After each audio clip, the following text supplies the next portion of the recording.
Seventh episode begins with Rick, who finally makes his way inside Shratala's house to come face to face with her husband Jim Hollinger, aka the guy who Rick thinks murdered his father.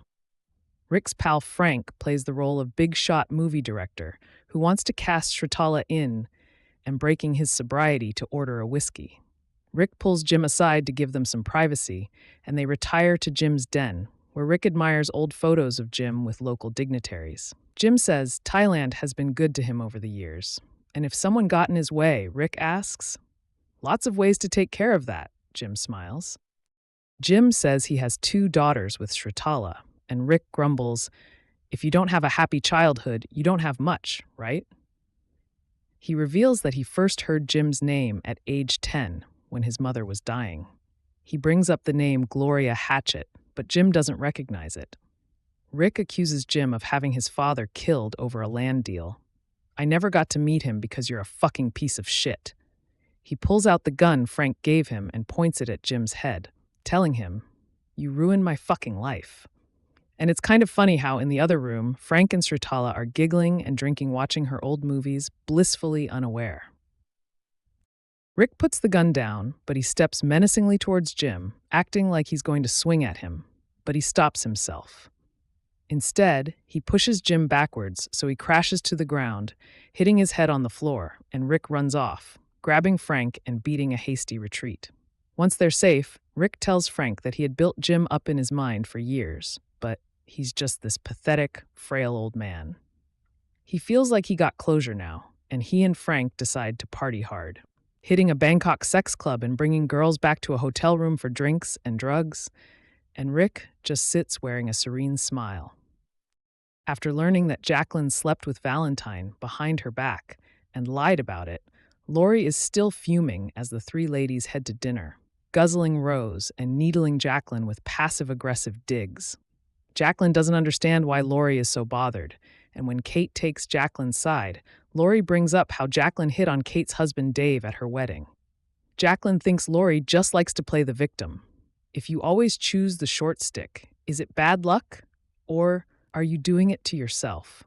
Kate agrees that Laurie is always disappointed, and Laurie lashes out, calling Kate fake and Jacqueline selfish before storming off to attend the Muay Thai fight solo. She meets up with Valentin there, and Alexei and Vlad soon join them, with Alexei getting cozy with her and offering her a swig of his beer. While Jacqueline and Kate turn on each other back at the hotel, Laurie goes home with Alexei and has uninhibited sex with him. So she's winning. Well, not so fast. After they do the deed, Alexei tells Laurie he can't leave the country because he's overstayed his visa, and his mother is old and sick back in Russia. He just needs $10,000 to pay off her debts and fly her to Thailand. Can Laurie help him out? She tries to politely decline, but he presses her. "I know you're rich." She claims to not have that kind of money on her, but he's undeterred. "You have PayPal? Zelle?" Just then, there's an angry knock at Alexei's door. It's the jealous Russian girl from the club, and Laurie scrambles to put on her clothes before she's discovered. She runs to the back of Alexei's apartment and looks out a window when the Russian girl barges in, slapping Alexei in the nether regions and asking, "Where is your little bitch?" Laurie climbs out the window and dangles from the ledge, with the Russian girl slapping her in the head as she drops to the ground. She hails a taxi back to the resort. Saxon heads to Chloe's party with his parents, and when he makes fun of the old balding dudes with young Thai girlfriends, Chelsea offers, "That's going to be you in 30 years. Saxon is still worried about Gary after his night on the boat with Chloe, but she reassures him she and Gary had a long talk, and he finally opened up about his sexual fantasies. Gary told her as a kid, his parents would have loud sex with the door open, and he would watch. And as an adult, he was always paranoid that his girlfriends were cheating on him, but he kind of wanted to catch them doing it. His worst nightmare was his erotic fantasy. So Chloe asks Saxon if he's interested in sticking around after the party and helping Gary. Saxon says absolutely not, but Chloe assures him Gary wouldn't touch him. He just wants to creep up on us. She really thinks it would help their relationship, but Saxon turns her down flat and walks Chelsea home instead, insisting to her that he's not a bad guy. I could be somebody else if I wanted. Chelsea offers to help him get started, guiding him through a seated meditation on her bed. But when he tries touching her hands, she pulls away and ends the night to call Rick. Belinda is still petrified of Greg, but her son Zion talks her into going to the party anyway. At the party, Greg pulls her aside, and Belinda braces herself. But Greg surprises her. He tells her yes, something tragic happened to Tanya, but he didn't have anything to do with it, and he came to Thailand to avoid all the questions and assumptions. I just don't want to have any more headaches if I can help it.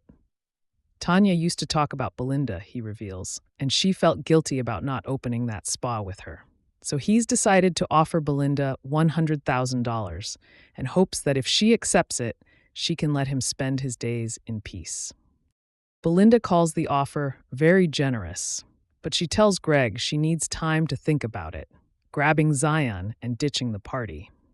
Zion thinks she should take the money, but she doesn't want to be an accomplice to murder. Zion points out that it's enough money that she could take a whole year off, and if she doesn't accept it, Greg may come after her, and him too. Piper and Lachlan spent the night at the Thai monastery, and Lachlan wasn't a fan of the bland food. But he seemed to get something out of the head monk's teachings, and he told Piper he wants to join her and stay at the monastery for a year. Right now, I really don't feel like going home, he admitted. Like ever. But Piper didn't look thrilled to hear that. Gaitok took Mook on a cute date to a night market, where she encouraged him to be more ambitious and embrace his killer instinct.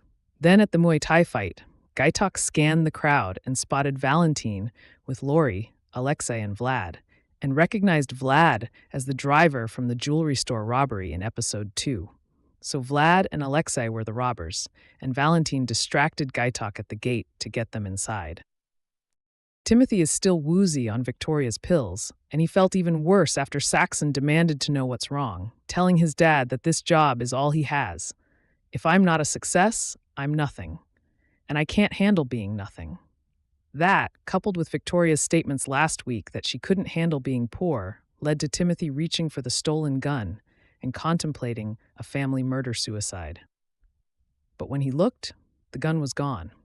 Victoria just kept being Victoria at the party, cornering the young Thai girl from the boat and asking her, "Why are you with this middle-aged weirdo?" She even offered to have the girl come to North Carolina, where Victoria could introduce her to some respectable men. Plus, before going to bed, she prayed that Piper would be miserable in that temple tonight. Maybe Jesus will save her from those Buddhists.